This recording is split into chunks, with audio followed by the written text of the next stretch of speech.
Welcome back to power ബൈറ്റിൻ. അങ്ങനെ ഇന്ന് ഏപ്രിൽ 26 ജനപ്രിയ നായകൻ ദിലീപ് ഏട്ടൻ്റെ പവി കെയർടേക്കർ എന്ന് പറയുന്ന ഒരു സിനിമ റിലീസായിരിക്കുകയാണ്. അപ്പോൾ സിനിമയുടെ ഫസ്റ്റ് റിവ്യൂസ് കാര്യങ്ങളൊക്കെ നല്ല രീതിയിൽ ഇപ്പോൾ ട്രെൻഡിങ് ആയിക്കൊണ്ടിരിക്കുന്നുണ്ട്.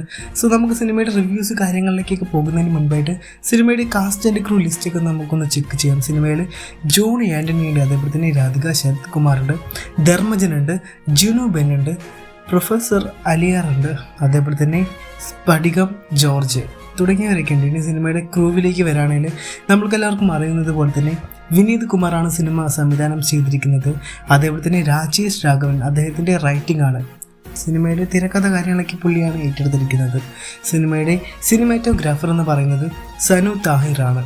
അതേപോലെ തന്നെ ഈ ഒരു സിനിമ എഡിറ്റ് ചെയ്തിരിക്കുന്നത് ദീപു ജോസഫാണ്. അപ്പോൾ ഇനി ഈ ഒരു സിനിമയെക്കുറിച്ച് പറയുകയാണെങ്കിൽ സിനിമയുടെ ഫസ്റ്റ് റിവ്യൂസ് കാര്യങ്ങളൊക്കെ വരുന്ന സമയത്ത് അതിൽ പടം കണ്ടിറങ്ങിയ ആൾക്കാർ മിക്കവരും പറയുന്നത് സിനിമ കണ്ടിരിക്കാമെന്നൊക്കെ തന്നെയാണ്. എന്താ പറയുക, ജനപ്രിയ നായകൻ ദിലീപ് ഏട്ടൻ അദ്ദേഹത്തിൻ്റെ ചില സ്ഥലത്തുള്ള കോമഡീസ് കാര്യങ്ങളൊക്കെ നല്ല രീതിയിൽ തന്നെ വർക്കൗട്ട് ആയിട്ടുണ്ടെന്നൊക്കെയാണ് ഇപ്പോൾ ഫസ്റ്റ് വന്നുകൊണ്ടിരിക്കുന്ന റിവ്യൂസുകളിൽ ആൾക്കാർ പറഞ്ഞുകൊണ്ടിരിക്കുന്നത്. അതേപോലെ തന്നെ ഈ സിനിമയിൽ ജോണി ആൻ്റണിയുടെയും ദിലീപ് ഏട്ടൻ്റെയും ഒക്കെ പെർഫോമൻസസ് വേറെ ലെവലാണെന്നാണ് ഇപ്പോൾ അറിയാൻ സാധിക്കുന്നത്. സോ ഫസ്റ്റ് റിവ്യൂസിലുള്ള ആളുകൾ അങ്ങനെ തന്നെയാണ് പറയുന്നത്.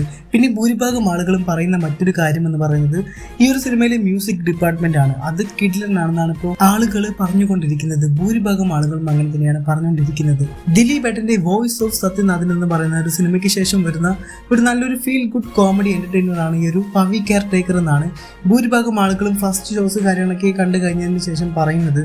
ഇനി എങ്ങനെയൊക്കെയാണ് കാര്യങ്ങളെന്ന് നമുക്ക് വ്യക്തമായിട്ട് അറിയത്തില്ല. കാരണം എന്ന് പറയുന്നത് ഈ ഒരു സിനിമയുടെ ഫസ്റ്റ് ഷോസ് കാര്യങ്ങൾ മാത്രമേ ഇതുവരെ കഴിഞ്ഞിട്ടുള്ളൂ. ഇനിയും ഒരുപാട് ഷോസ് കാര്യങ്ങളൊക്കെ സംഭവിക്കാനുണ്ട്. അതേപോലെ തന്നെ ഒരുപാട് പേര് ഈ ഒരു സിനിമ ഇനിയും കാണാനുണ്ട്. അപ്പോൾ അവരൊക്കെ കണ്ടതിന് ശേഷം മാത്രമായിരിക്കും ഈ ഒരു സിനിമയുടെ ഫൈനൽ ഔട്ട്പുട്ട്, അതായത് കളക്ഷൻ്റെ റിപ്പോർട്ട് കാര്യങ്ങളും എല്ലാ തരത്തിലുള്ള വാർത്തകളും നമുക്ക് അറിയാൻ സാധിക്കുകയുള്ളൂ.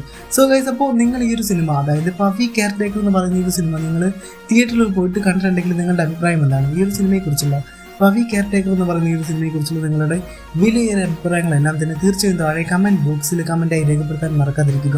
എന്താണ് നിങ്ങൾക്ക് തോന്നുന്നത്? ദിലീപ് ഏട്ടൻ്റെ തകർപ്പൻ തിരിച്ചുവരവാണോ ഈ ഒരു സിനിമ എന്ന് പറയുന്നത്? പവി കെയർടേക്കർ എന്ന് പറയുന്ന ഈ ഒരു സിനിമയിലൂടെ ദിലീപ് ഏട്ടൻ്റെ തിരിച്ചുവരവ് നമുക്ക് കാണാൻ സാധിക്കുമോ? എന്താണ് നിങ്ങളുടെ അഭിപ്രായം? അതൊന്ന് തീർച്ചയായും താഴെ കമൻറ്റ് ബോക്സിൽ കമൻറ്റായി രേഖപ്പെടുത്താൻ മറക്കാതിരിക്കുക. So that's the video guys. നമ്മുടെ വീഡിയോ ഒന്ന് ലൈക്ക് ചെയ്യുക. കൂടുതൽ അപ്ഡേറ്റുകൾക്കും വാർത്തകൾക്കും ഒക്കെ ആയിട്ട് നമ്മുടെ ചാനൽ ഇപ്പോൾ തന്നെ സബ്സ്ക്രൈബ് ചെയ്ത് വയ്ക്കേണ്ട കാര്യമെന്ന് പരിഗണിക്കുക.